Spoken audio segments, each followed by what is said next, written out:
अस्सलाम वालेकुम। कैसी हो? वालेकुम अस्सलाम। मैं नहीं बोलूंगी तुमसे। अच्छा, तो आपने ये बताने के लिए फोन किया है कि आप नहीं बोल रही मुझसे? हाँ, बिल्कुल नहीं बोलूंगी। भला कोई करता है इस तरह? क्या हुआ? क्या कर दिया मैंने? तुमने मुझे बताया क्यों नहीं कि खाला और खालू आ रहे हैं हमारे रिश्ते के लिए?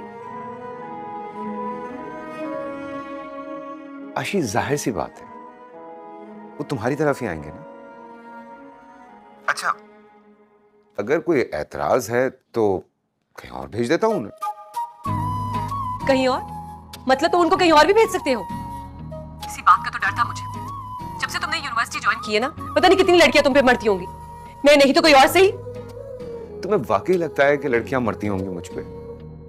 मरती है तो मरती रहे, बल्कि मेरी तरह से तो मरी जाए, और अगर नहीं मरेंगी ना तो मैं उनको खुद आके मार दूंगी। सुना तुमने?